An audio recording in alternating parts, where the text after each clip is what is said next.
A very good morning to all of us, the viewers. You're very welcome to yet another edition of ACFIM Talks. I'll be your host. I'm Patra Kasemire. I'm sitting in for Felix. And our topic today will be gender dynamics in campaign spending. You're very welcome. The viewers and our panelists, you're very welcome. If this is your first time here, don't forget to subscribe to our channel, ACFIM Uganda. Follow us on Twitter, ACFIM UG, and on Facebook at ACFIM. So I have been joined by two guests. The first one is Honorable Jonathan. He's currently the Member of Parliament representing Erute South in Lira District. He's from the opposition, from the UPC party, and he has been re-elected for his second term in the Parliament. He's the Shadow Minister for Public Service and Presidency. He's also a member of two committees of Parliament, that is Public Accounts Committee on Local Government and Physical Infrastructure Committee. You're most welcome, Honorable Jonathan.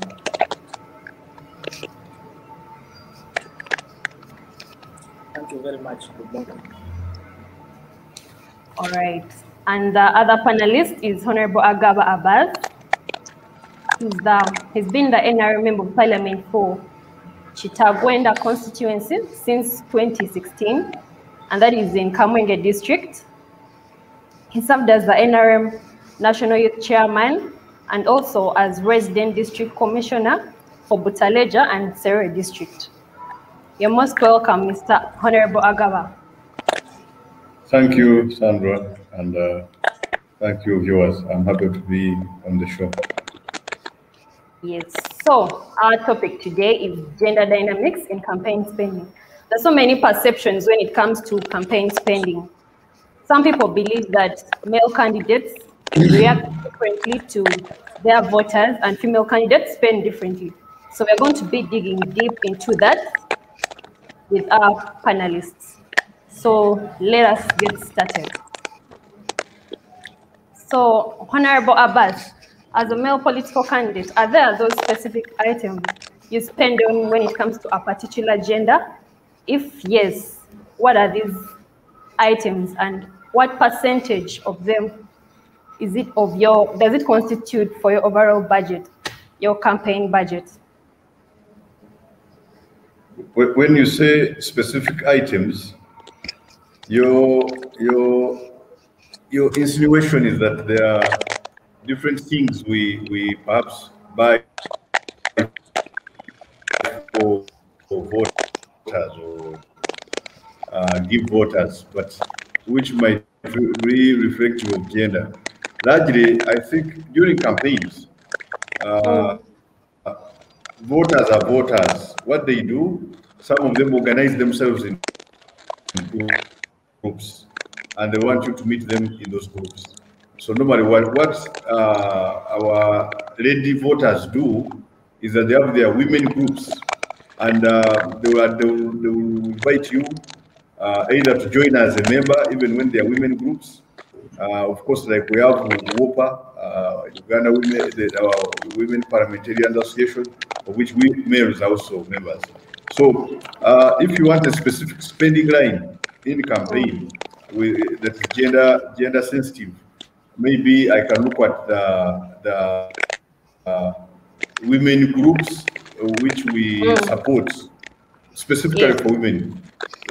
Some of them are doing economic projects, goat rearing, some are in beekeeping, others are even in fishing. Like in my area, we have fisher women at the lake. Other than those, there are government services you urge for that might be more helpful to the women than the men. If I advocate for a hospital or a health center 3 to be constructed in my area, and it is finally constructed, like we did for one sub-county called Kanara in my constituency. This health center 3, because it has maternity, it serves the women more than the men, because the women have been walking a long distance to go and deliver, to go and have antenatal. Earlier on, before we got that health center 3 in Kanara, We had there's a health center I had put there privately as me, which was functioning with support from Maristocks. So it was specifically concerned with the expectant mothers, as in people would come for antenatal for free, they deliver for free, and in case the delivery was to be complicated, if it was to be cesarean, still Maristocks would pay for them wherever they would be taken. So to answer your question, there are some spending lines which might be gender specific as you are campaigning. Those are the women groups I'm talking about that might that may support.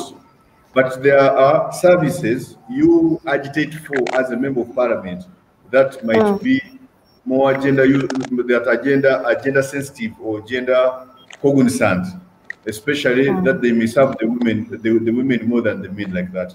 This is how I look at it. You may not have a specifically spending line that is purely this is for men, this is for women. No, there are even the groups who support many of them, the men are there, but there are some groups which are specifically for women, and they are economic empowerment groups. For example, we have the Batakakwezika groups almost in every village. Those ones, they will tell you they are both women and men. So they want to support them with tents, with chairs, fine. But specifically, there are women groups we support during and even after campaigns. That somehow may reflect gender identity in terms of campaign trail or in service delivery. Okay, so it's a yes. Some of these items you spend on agenda based. True. There are some spending lines in campaigns that identify with a particular agenda. Yes. So if I may ask, what percentage of these items does it constitute on your overall campaign budget? Well, I could say maybe 20 or 30%, 20%, because what you are talking about is that you are running a campaign for the whole constituency, and everybody is a member of the constituency. But now, there are people who come and say, we as youth, we have this. We as women, you have this. So nobody, those two groups. Okay, it seems like we've lost Honorable Abas. So Honorable Jonathan, what's your take on this? What do you have to say about it?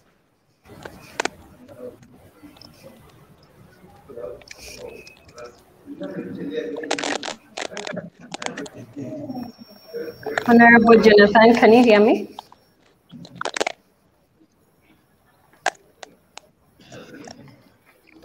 Okay, I think we've lost Honorable Jonathan too.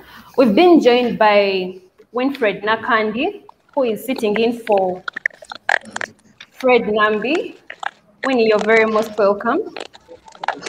Thank you so much. I'm not sure if you can hear me very well. I can hear you.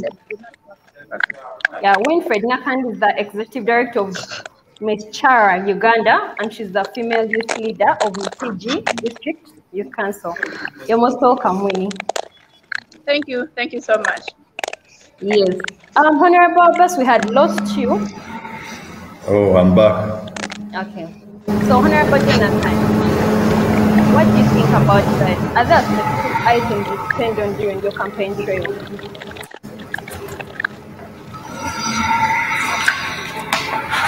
Honorable Jonathan, can you hear us?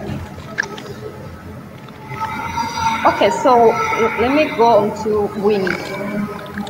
Winfred, there is an assumption that spending incurred by female candidates is slightly different from spending incurred by male candidates during campaign elections. How true is this assertion? What do you have to say about it? Let's come again. There is an assumption that spending incurred by female candidates is slightly different from spending incurred by the male candidates. How true is this assertion? In what context? Different in what context? Different, like when it comes to what you spend on during your campaign.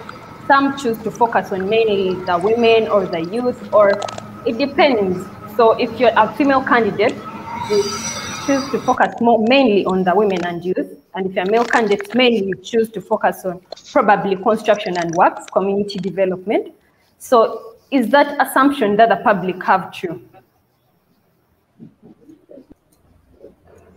Well, as a former candidate in several elections, albeit not at parliamentary or national level, I know that men might want to spend more on women-centered services to identify with the gender.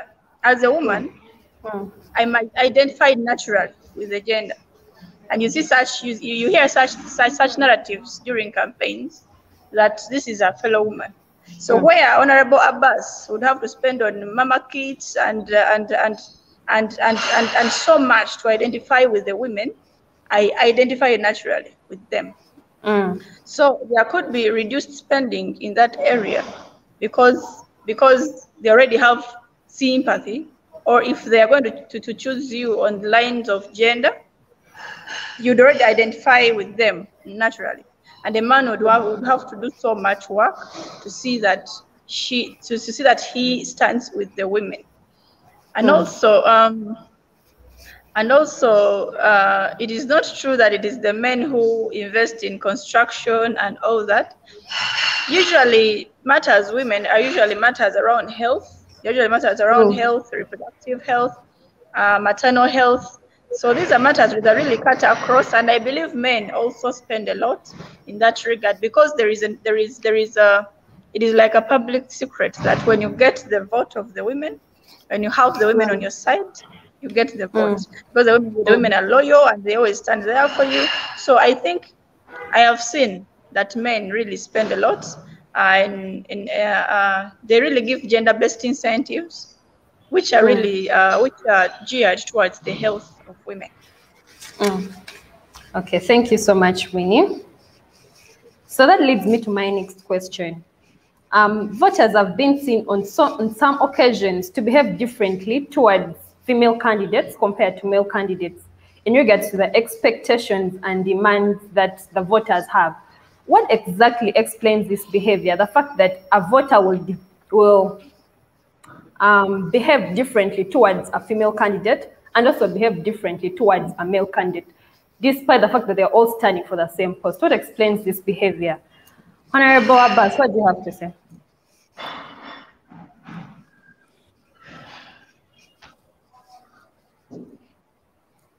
The way our people receive us and perceive us is different. So in an African setting, definitely should expect voters to behave differently in the face of the two candidates.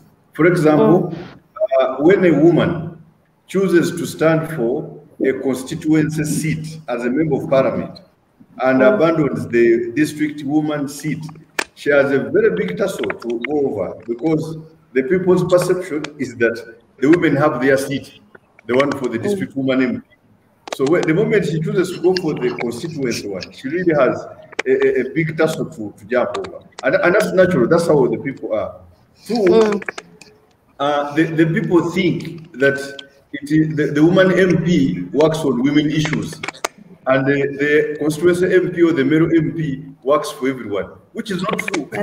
When you're elected the district woman MP, you're a member of parliament, but you're a woman, finished. Yes. So the rest of the service should be the same. You should serve the men just as well as the women, but maybe while they are such that if there is a women's issue, it shouldn't be overlooked. So, but our people don't understand this. All they know, the women MPs work on women. So they will actually find everything women to bring to the woman MP. But I, as a constituency MP, I'm as well responsible for mama kids. I am as well responsible for the maternity ward. I am as well responsible for etc. I had actually started an initiative to distribute sanitary towels to young girls in school. But when they look at it, they may say, hey, no, this is the role of women, the women MPs. So I can understand our people's approach or perception of candidates, largely based on our cultures and religious perceptions. For example, I have gone for campaign with my wife. She's not a candidate, I am the candidate. But the people say, let her greet us. We want to hear her greeting us. Let her talk. On a bad day, you find some people in the center who might even be drunk. Say, well, what hug us? Then we vote for you. Say, no. I am the candidate. If you want a hug, I can give it. But my wife is my wife. So those dynamics are there in campaign. It's understandable, but it's a perception like that because of our way we have been brought up. You know, the women's movement is in progress. That our people appreciate that women are as good as men, especially on certain positions of responsibility. That's why I also support the fact that women's seat could be an affirmative action seat for 1 or 2 terms, after which a woman should be able to go for any other seat, any constituency seat that she can engage with. So you believe voters are like this because of tradition? It's their traditional way to act like that towards different candidates? Really, that's the best way I can explain it, because the revolution to the liberation of women is still work in progress all through in Africa. Really, it's still work in progress. The other day you saw the first a woman become president of Tanzania, and everyone was like, "Can it be in such a traditional society, an Islamic setting, blah blah blah?" But now you have a woman. Yes, she's Muslim, she's traditional, but she's the president of the country. So it is taking some people time to go over it, to accept it. So I can understand when people now, for example, they are asking, "Hey, now can she lead the 4 years? That is the remaining period of President Magufuli?" But if you go Tanzania now, Tanzania is peaceful, quiet, everything is going on well with the woman president. I know it can happen in Uganda, it can happen anywhere, but the people's understanding and appreciation that it can be. The others will tell you, had it been in Uganda, the government would have been overthrown already. I don't know why they think like that. But yes, my answer is that those different perceptions of the different candidates with gender sensitivities are happening because of our background. But over time, I think it will be understood that a woman can be a constituency MP, a woman can be a president, a woman can be anything. Yes. Thank you. So, Winnie, what do you think explains this behavior among voters? Okay. Like Honorable Agaba said, some of these things are natural. It is still a natural setting, because when you look at other democracies, where perhaps women have much more power or have equitable say in all matters of national importance, even their family settings, even the family settings of those democracies had changed a long time ago. We still have so much patriarchy here. We still have male dominance in all spaces. We have male dominance in all spaces, starting from the family setting. And because people know that in a family, the head is a man, and of course, yes, we'd like the men to take care of their responsibilities. Naturally, people still feel that men have more even physical ability or physical energy to lead. They feel there are issues where which maybe just need physical strength or something like that. So I am definitely always glad for young women, or even women in general, who come up to take up positions of responsibility, especially those that are competed for by men as well. I experienced a scenario in the previously concluded general elections, where someone that I know was standing for a constituency MP, and is a woman, but even some of her family members did not vote for her, because they've always thought that the constituency set is for men. So they were like, okay, we looked on the ballot paper, and our daughter was not there, because there was a ballot paper for women. They tried to find her face on the women's ballot paper. But so it's more of a patriarchy issue. There. Exactly. So they knew this is a constituency which has always existed. They've fought it for so many terms, and maybe a woman has never stood for a position as a constituency member of parliament. So and it's still a patriarchy. It is still a patriarchy problem, and it is definitely embedded in society. But whatever can be done by anyone, by government, I appreciate the affirmative action positions. that are coming up on all positions: elective, parliament, youth councils, councils of persons with disabilities. We even have a women's council. So I think that this work in progress is really this is work in progress, and it is really giving positive results. Okay, Thank you so much. Results. Okay, all right. So there are some expectations voters have. A voter will tell you that if a man drinks with me, he's a capable leader. He'll be the leader I'll vote. Or if you're a female MP, you're supposed to act in a motherly nature. So there's some expectations like that voters have. So to what extent are these voter demands and expectations influenced by the gender in an electoral race?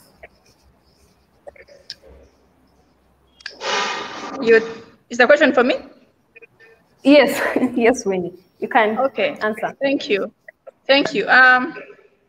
Expectations are always there in politics, just like you stated.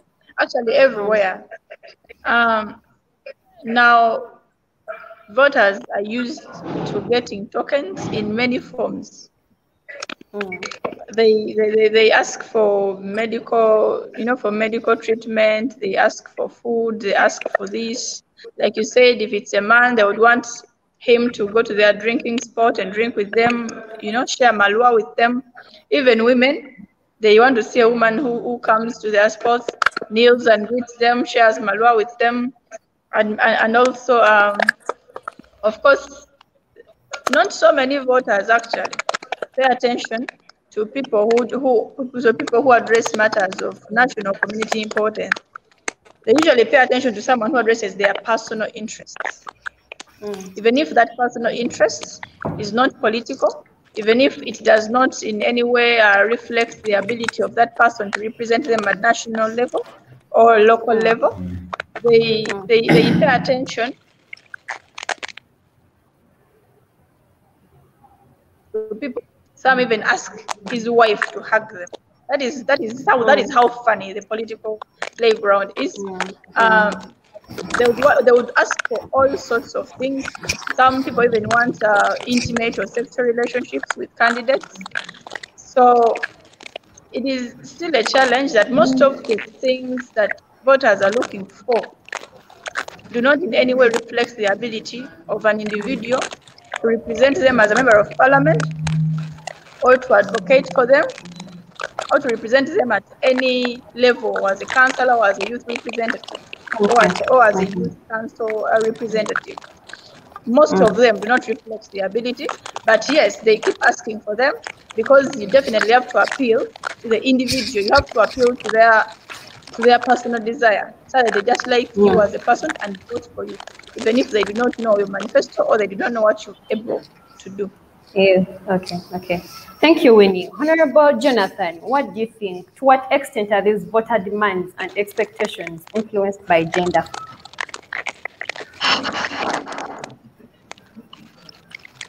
Honorable Jonathan, are you there? There was a question that we had raised. There are two phases.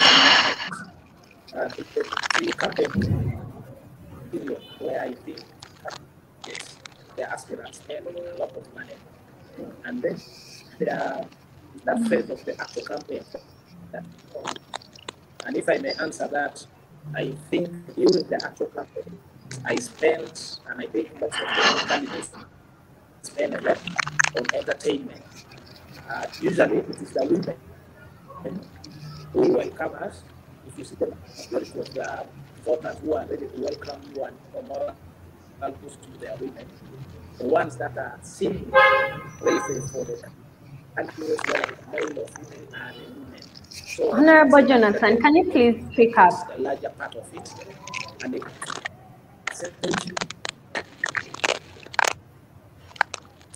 in terms of the percentages, I can agree with Honorable Abas that about 20% of our spending goes actually to such activity. In terms of the demands that are met by demands by voters being influenced by gender, it is true that for women, because they have other roles. So first of all, they have limited time in the field. That means that when they appear in the field, the voters are so excited to see them, and the demands will immediately shoot up. So as the male candidates, because we have more time, you can stay late up to nights with the voters, and the rest. You find that popularity, that ever present within the voting population cushions you a little bit, because they think you have been with them, so it means you have spent a lot of money. Of course, my sister has raised that there are some demands that are awkward. For example, the sexual advances. I know that many of the female candidates, especially the ones that are perceived to be more beautiful, actually, there are a lot of male voters that demand from them. But equally for us, the male candidates, there are women who think that you should be able to move on them before they can vote for you. So it is really depends from one area to the other. Hello, Jonathan.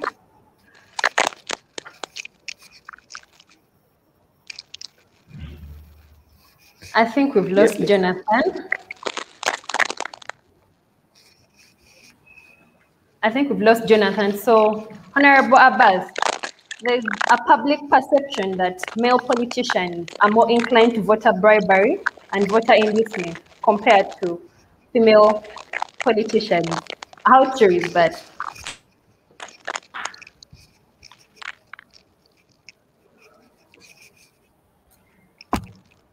I don't know who did the research and came up with that. It's just a perception. Assertion. It's a public perception. So you can prove us wrong, or... No, the question is, being more inclined to voter bribery, does it mean they are more likely to bribe voters, or they are more likely to be bribed themselves when they're elected? More likely to bribe voters. Yes. When you are in a campaign, I want to give you an analogy. Assuming today you find yourself in the middle of Queen Elizabeth National Park, assuming you are in alone and you treat yourself as you are. So you deal with every animal that comes your way the way it has come. If it's a buffalo, deal with it as it has come. If it's an elephant, if it's a lion. The moment you step into an election as a candidate, you have stepped into, like, you can assume it's a war zone, not war zone, but it's a game you are in. So everyone wants victory. People in football, people score goals with their hand, even when they know it's illegal to ball handle, to hold the ball or to touch the ball in football. So I assume the propensity or the likelihood that a person will give a bribe is relative to how much a person is dying to win the election. If you are reasonably decent enough and the election is not a do or die, you may not have to bribe voters. Why would you? But you see, like my colleagues have been saying, voters are personal to holder. They want you as a candidate and what has been your role to them as individuals. So some of those are LC1 chairpersons. For me, has never done anything for me. LC3 chairman. Or some of these so-called influential people in the village or in the sub-county. So you have to deal with them one-on-one. Whether you're a female or male candidate, you want victory. So you assess and see, really, must I do this for the sake of my victory? Because at the end of the day, if that's what the voters are put for you, then you go that way because you want to win. But if the win is not a do or die, really, and this is how I take it. I mean, you don't have to do something illegal or irregular, immoral, just because you have to win an election. So I don't think the males are more inclined to give a bribe than the females. Actually, there are some females who are loaded, and for them, what they do, they're like just like the males. They sit in their home. They call like a chairman who is very influential. They give him money. You go and look for votes for me. Then the man goes and works hard to get them the votes. They are the ones who spread propaganda. Vote for this one is good, even if he's the worst. Vote for this one is hardworking, even if he's very lazy. Vote for this one, he work for us even when he can't do anything, because they have been induced. They have been set to work that way. So I personally don't think that one side is the more prone than the other, but it depends on your perception in the campaign. Is it a do or die? If I don't win this election, will I die? Then the person goes and sells off his building and collects the whole crowd to raise money for him to bribe. But if you know that I am in an election, I can lose, I can win, or I am popular, then you talk to the people along the lines of what you do for them, whether you are male or female. But I think the perception comes because there are more male members of parliament or leaders, more male leaders than female. And two, the females compete among fellow females most times. So, and when they compete among fellow females, you might find that all of them don't have those many resources to their disposal. So they may not be seen to be bribing voters. But the males, because they may also compete with others, but sometimes they are incumbent, sometimes they have a bigger financial muscle, they may be seen to bribe. But to me, I think the proneness to bribery is equal to all, especially based on how you perceive the election. If it's a win is a must, then they will do even other things other than bribe to make sure they win. Okay. Honorable Abbas, someone mentioned that politicians tend to give out gifts. Like someone mentioned something like sanitary towels or sugar, you give out things. What explains the increased spending of politicians on gifts, yet it's against the Parliamentary Election Act? You see, you need to understand the society in which we are operating. We have laws.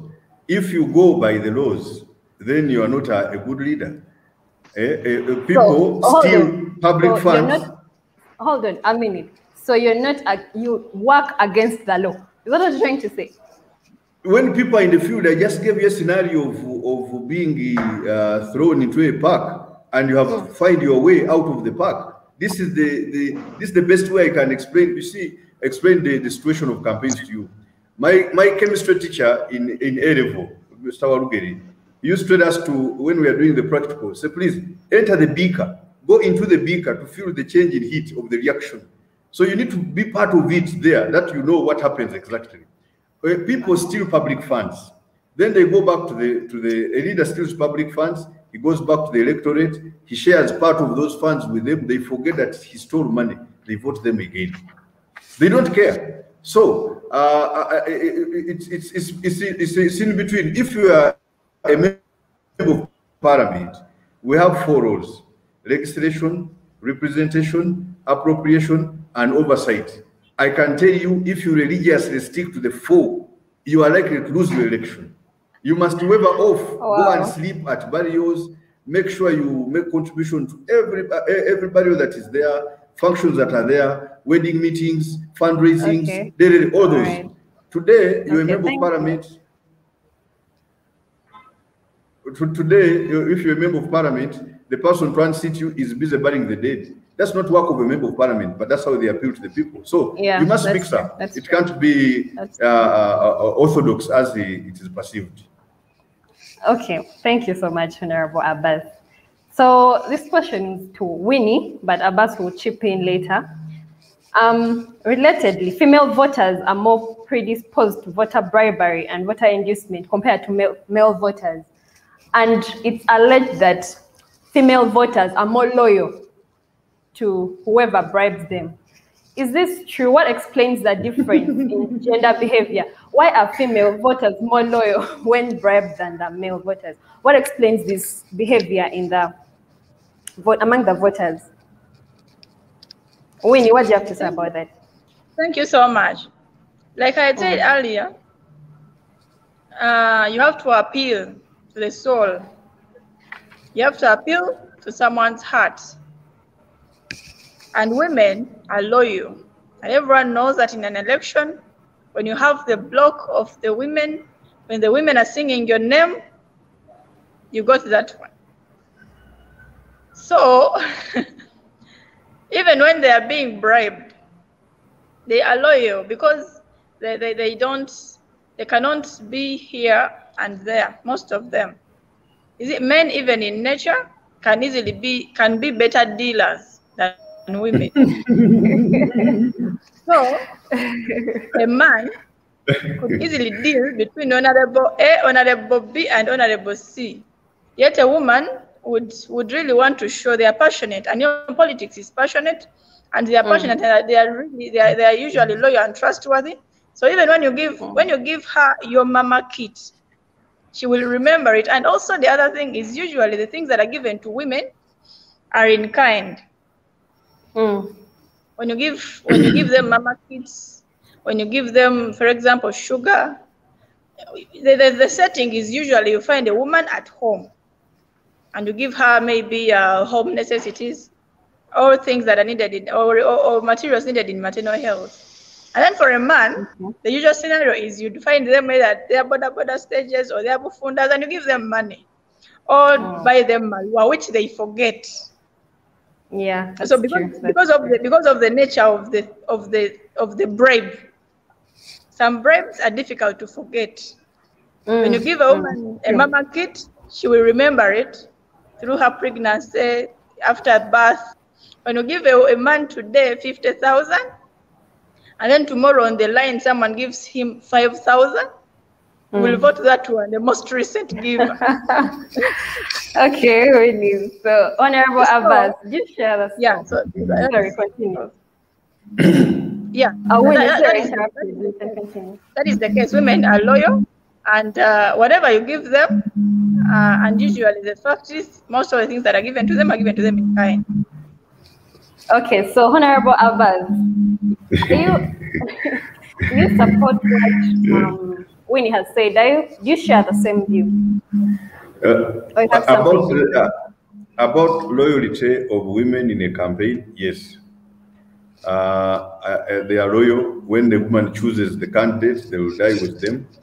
In case 2 or 3 people have given her something, she will choose it. She will find another factor using which to choose the best. We are always advised to make good campaign posters that can make an appeal. She will look at your campaign and say, I've chosen my person, and your poster, and keep that. Say, I've already chosen mine. Even if she doesn't come to hear what you are saying, they are loyal. But yes, I also agree with the Winnie in a way that what you have helped a woman through, she will not forget as quickly as what you have helped a man through. For example, personally, they are my voters for whom I helped their children to get scholarships, even outside the country. But in the elections there, you find the man is supporting your opponent, but the woman is supporting you because she remembers that you helped the son. But the man doesn't care, he supports the opponent. It's a very good experience you need to face. So yes, I agree with you. It's not that the women are prone to be bribed. No, but they are loyal, they are good voters. And I think that's why normally our president, when he's going to campaign, there are some programs that target women. Even when he's sending out some programs, when the campaign task force is going out, there will be specific issues that they will talk about that target women, and also the women demands will come through. So somehow it will help the mobilization. However, women are difficult in voting for fellow women. I am still researching to know why. You know, women MPs or women leaders are voted also by men. The number of women don't feel so happy supporting fellow women, and I don't know why. But they easily support men. They easily support men. Even when a man is standing with a fellow woman, it's easier for them to support a man than a fellow woman. But they are good supporters. Yes, they are loyal. And when you dig into the women movement, you are really likely to do it well. Okay. Thank you so much. So there is a question you missed, Winnie, that we addressed. Are there those specific items you spend on to target a particular gender? If yes, what are those items? So Winnie, do you have those specific items you spent on when you are campaigning? Well, I've not campaigned in a parliamentary or local government election before. Yes. I've campaigned campaigned in student leadership and National Youth Council. So the voters scatter across, and most of them are really around money. Yes. Okay. All right. Where do you get it from? You mobilize. You have to mobilize funds when you're entering an election. You find some rich tycoons. And they also have their own demands. Those tycoons to give you money. They also have their own. Speaking of which, that drives me to a point Winnie said. When you mentioned something about sexualizing women, how deep-rooted is this problem of sexualizing candidates?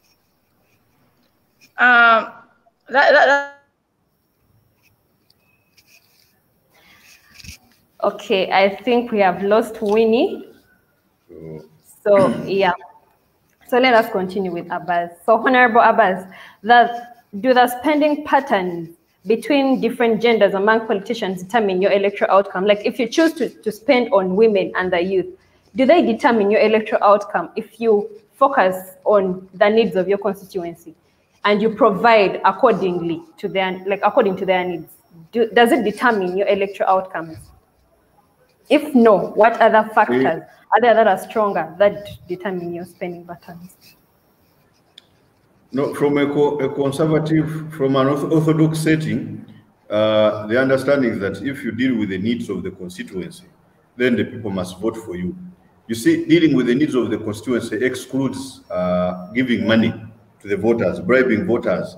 Dealing with the needs of the constituency means lobby for the roads to be constructed, lobby for the health center 3s to be constructed or to be functional, get their secondary schools to go to government such that they pay less fees, etc. Like my people, we had problems on the Lake George. When the UPDF came, they initially mistreated people. You come in and make sure there is peace. When the crocodiles began eating our people, we came in so like that. But that is not all that determines a winner in an election. Every election has its own factors that determine a winner, really. There are people who will win and you are like, hey, could so and so win an election? But the factors of the day swing on their side. There are people who lose an election and you are like, hey, but so and so has worked so hard for their people. How come they lost? True. The factors of the day in the election twist against them, and that's it. Even immediately after the election, the voters are like, hey, we made a mistake. This is the one we should have taken. But when the election is already done. So every election has its own factors that determine the winner. So small what things. Are those factors? No, you cannot know. You can't know the winning factors in an election until you get into an election. I'll give you an example of the national election, the presidential election. You remember the other time the president was rapping, Mpenkoni, Mpenkoni, Mpenkoni. He was appealing to the young people. That was the fact at that time. This time I didn't hear him sing. In this election, I didn't hear him what, but you could see the dynamics. So every election has its own dynamics, and a candidate must appeal to fit in those dynamics. In my own constituency, we had a few different things I think that came in that made the final result different. But after the election, it's again different on the ground. Even in others, the public has been asking, how can a man like Dr. Muyingo lose an election in this other side of the world? He has worked for people, he has given scholarships, he has done everything, like I've been doing in my constituency. But now when the People Power movement went their side, people were not very patient to understand, hey, the man has helped us in this, and they said, no, we want the umbrella. After voting the umbrella, they realized they have lost the military they have been having. So now they think, how do we get back? How do we do what? But so every election. Thank you. Okay, thank you, Honorable Abas. So we're going to be going in for a very short break for a minute. Then when we come back, we shall talk about the sexualizing of women and the direct seat for women. We'll be back after this break.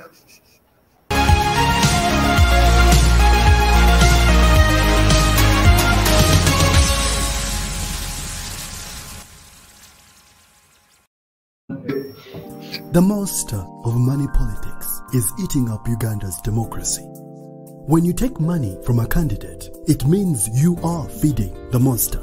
Then you become a part of the problem. When a candidate who overspends on campaigns is elected, he or she will not represent voters but himself. He or she will engage in corruption to recover campaign money. Social services will not be delivered and the voter will suffer more. Voter, let's be wise. Give democracy a chance. Do not sell your vote. Focus on the issue.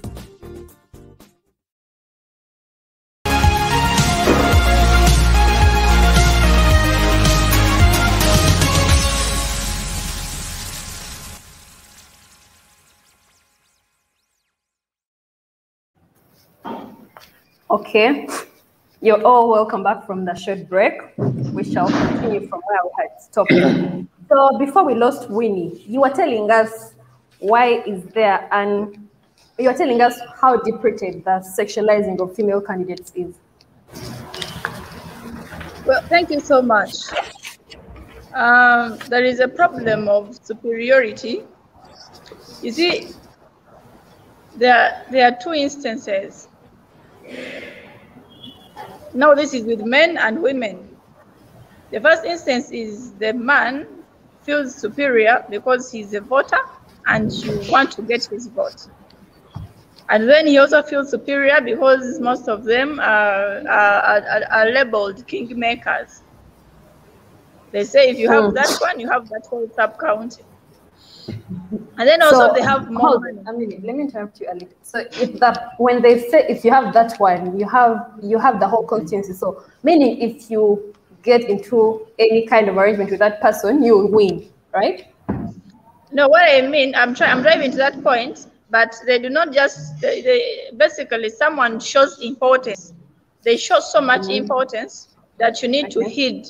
Basically, they tell you that they show you that you need to heed to all of their requests. Because if you have them, then maybe you have that district, or you have that sub-county, or you have that section of voters. They come in the umbrella of kingmakers. And then there is also a problem of sponsorship, financing, and men have more money, usually. So it is sexual harassment of candidates, especially women. Okay, women, because I've also had men say that women were asking for relationships from them. But that is an outlier, a bit of it. But I've had men, but women go through these things a lot. And you see, men are naturally predominant, that you might find someone standing for woman MP, a very respectable woman. Then you look at the person that is asking for a relationship from the woman, and you laugh. When the young man even fits to be her son. So I think that every woman, wherever they are trying to gain on the points that give them leverage in this election, other than their bodies, other than their physical attraction. Of course, like Honorable Abas said, when people are looking at, people even pay attention to posters. They see a poster of a woman and they feel, okay, this one I'll give her. Let her come. Let her come and give me what I want. I am the head. I'm the head of the border stage of this village. She needs to see me personally. She needs to see me in person. So we face those problems a lot. But what I usually advise my fellow women candidates when we are going in these elections is try as much as possible to have so much strength, to have so much that you offer, even before people look at your face. Publicity is very important. Try as much as possible to use all media options available. Get camps of people that are loyal to you, and they publicize your name as much as possible, either to compete with your fellow women or to compete with the men in the race. You have to start at the top. People have to be talking about you a lot, that, okay, in one way, people will fear to ask for sexual relationships if you already pass off as a powerful candidate. Yeah, that's you know, even the way you conduct yourself, even the way you even the energy that you give. If you are a mediocre and everyone feels that they have to do something for you to get somewhere, they'll ask for whatever they want. If you really come off as a powerful candidate and they feel, okay, we need this person, you might not face so many of those things. I say this from experience. Try to leverage from all your other strengths. If your strength is in speech, if your strength is in conviction, if your strength is in media, if your strength is in pointing out issues that really affect the health or welfare of people, let people know you for something. Let people say your name whenever a particular thing is talked about. Let them know that you can do something, even if it needs psychological or intellectual or physical capacity. Let them know that you can manage to beat these men, and you'll get less sexual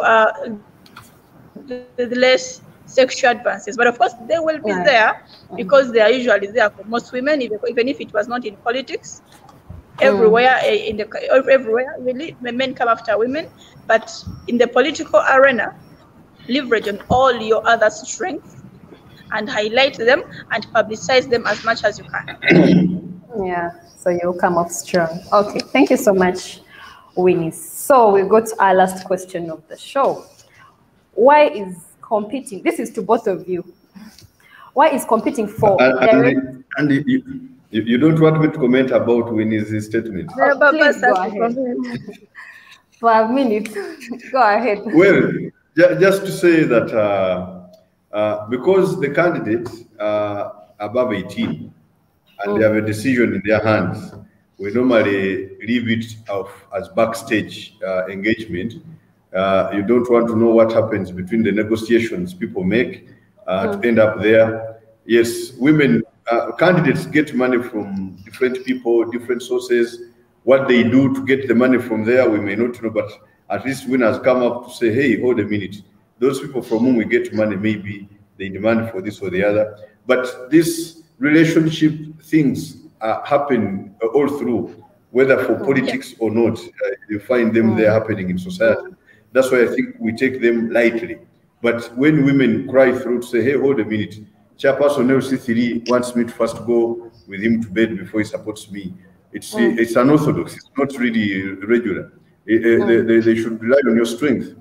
Male candidates, it's also true. When you are campaigning through, there are some women who will die for you, who really are your die-hard supporters. And the difference is that women love with the heart. She loves you as a candidate, but maybe she may also be interested in the candidate. And you need to be strong to segregate between the relationship you have with her as a candidate and also the relationship that may result from Abas, are you trying to say that also men face the same problem?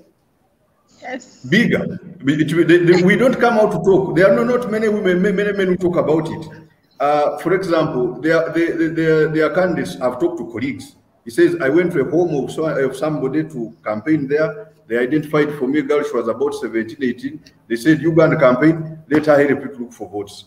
Then you win, you take her as your wife. You're not going to take her back. She has been given to you by all the people who are reasonable. Wow. I was another DC in some districts there. Twice, something similar happened, but I got for the girls' scholarships to study in KIU, and now they are big women in those places. So you just need to be, like she's saying, leverage on your other abilities as a person and protect your integrity, protect your integrity before the people. It's not a do or die. You don't have to give in for sex because you have to. You may not win, you can do something else. It is those who think that they must be, it is a do or die, they must be members of parliament. So that everything they tell you, you give in. Hey, you want sex, you give. What this, hey, go to the witch doctors, you go where. By the way, you're not talking about that. Many people go to, they run to witch doctors in campaigns in the midst because the problems are so many. It's a lot of things people go through in campaigns that I'm sure finally determine the kind of characters they are when they win election. Okay. Thank you for that submission. Leverage on your abilities as a person so that you don't go through those sexual issues. Okay, our last become question. a slave to people. Yeah, that's true. Why is competing for direct seat for women still a challenge, yet a constituency is smaller than a district? Why don't we have more women going for the constituency seat? Because giving you some stats, in 2021, the just concluded elections, we had only 134 women going for the direct seat, battling it out with men. Why don't we have more women coming out to contest with these men? Why is that a challenge? Why is it still a challenge? Because I believe our constituency is smaller than a district, but we have more women going for the district instead of going for the constituency. Why is that so? Honorable Abbas, you can start. Did you say we have 100 and how many in the last election? 34. That 134. 134. That one. Yeah, that went. No. That went into that, for the. That tried. That yeah, attempted. tried to battle it out with me, and only 21 won. Out of Yes, that's what I wanted to hear properly. You see, back to the roots. The constituents, even your own fellow women will tell you, but we have our seat there for women. Why are you going for this one of men? Locally, I mean, Orumbia Abasajja, Warumba Bashish, you have now gone to the, you are attacking the men in their own comfort. They think that is a reserve for women, and these are the voters. Except if you are going to go through a whole decade of educating them, making them believe. But if you have been an incumbent woman member of parliament, it is easy for you to attempt a constituency. You can explain, they will understand it. But if you are a new entrant, you're a starter, and you start with the constituency direct to stand against men, it's going to be very complicated. But really, it's basically the perception of the people. Why wouldn't women go for constituencies? But there are even other women who always come for the women's seat. They have been there, but they say, let the men go for it. Let me just keep here. Because at the end of the day, the understanding is you want to be a member of parliament. Whether you come through the seat of women or constituencies, they are all equal. None is smaller than the other. So you want to go where you easily win. So this one is already gazetted for women. Because it's gazetted for women, you now weigh the fellow women who are there. And then you contest with them. You know how you easily win over them. The moment you leave what you have to go for another one, it is hard. And if you're a new person to go to the constituency, they will tell you, go to the seat for women. And it is, that's really where the dynamics is. Yeah, it's all because of society. Even the women themselves, they fear, say, hey, how can I take on the men? How can I do it? How? And their fear is founded in the reserved nature of the voters to accept them at that seat. It's like when women go for ACFIM chairperson of the district. Most people think it is for men. ACFIM, just if not even member of parliament, local council 5. Most people think it is for men. And most of the women who have come in, some of them, they come because the chairman was there, he's unable, she was the vice, then she goes through. But go direct as a woman, ACFIM chairperson, it hasn't come through yet. Because, yes, like we said, the liberation of the women movement for liberation is ongoing. And we should appreciate where we are. Because you are talking of liberation of women in society, society accepting them as capable of ABC, capable of being leaders on one side. You know, we are dealing with the sexual offences bill currently at parliament to better up some things of the home, etc. To really appreciate the woman's effort in society as being of value, as being a value addition effort. It's a process. Even those who have made it, we congratulate them. It's a real struggle. Okay, thank you, Abbas. Mwini, what's your take on this? Why do you think this is still a challenge? Yes, quite briefly, like Honorable Abbas says, these are the dynamics, but these dynamics are dictated by ignorance. Of course, all of us know. People just simply don't know. Like the scenario that I gave you, where even the grandmother or a relative of the candidate would not vote for her because she looked for her face, for her photo on the ballot paper of women, until she was the symbol of the daughter, but on the wrong ballot paper. People still think that position is for men. They told her you see, you're very good. You know, just like Honorable Abbas put it. So I really applaud women who come out to break the rules, come for these positions, compete very highly, and actually take them. You see, one of the problems is because there are usually 2 ballot papers for MP on that polling station. There is a paper for president, then there is one for woman MP and constituency MP. Even by means of propaganda, it is very easy for propagandists of male candidates to say, you see, we have a woman there. The woman MP will take, so you want us to have 2 women MPs because there are 2 ballot papers on that day. They give the ballot paper for the woman MP and one for the constituency. So if you are a woman standing for constituency MP, the propagandists of the male candidates would say, okay, we've given a woman here, let's give a man here. They would feel like, okay, we want women to take both seats in that constituency. So, okay, let's do gender balance. So it naturally kicks women out because there is a position for affirmative action. Okay. Thank you so much. Thank you for your contribution. I really implore them to break the rules and change the society. I think it's high time women politicians resist male dominance and empower themselves in the rest of patriarchy, because it seems like patriarchy is a very big issue in our country. You start with the voters. Definitely, the voters too. There's a lot of civic engagement that needs to be done. Okay, we can wind up the show. I'll give each of you 1 minute to give your concluding remarks. Abbas, you can give your concluding remarks.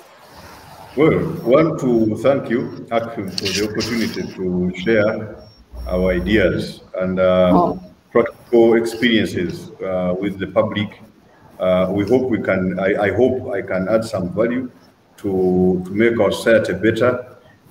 Yes, just like I said, it's good to understand why and how the women participate in the elections and how you can make it better.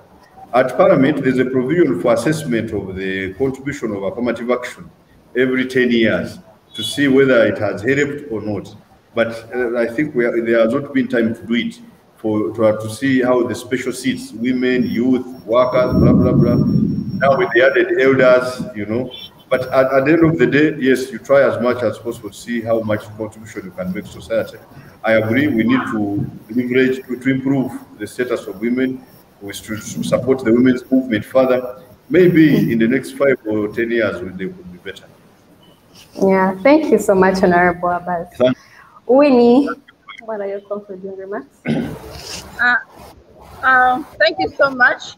I would end by appealing to authorities to boost up sensitization of voters on how to ask for accountability from their leaders. Most importantly, there was an advert by Parliament all this time on the responsibilities of an MP, but I think we need to do better. People need to know how to ask for accountability and from who. And also, policymakers, we have Honorable Abbas here, and the others that will come after, we need to enhance the power of local government, because some of the problems that we face, that candidates face in the field, is because local government is either underfunded or it does not do it. So everything is directed towards the member of parliament or aspiring member of parliament. Sensitization and enhancement of the power of local government is still something that we need to look at national level. Sorry, it's raining here. There's a thunderstorm. Thank you so much. Okay, thank you so much, Winnie. Thank you so much, everyone, for tuning in. Don't forget to subscribe. It's been a great show. I've been your host, Patra. Till next time, same time, Friday. Bye. Bye. Thank you.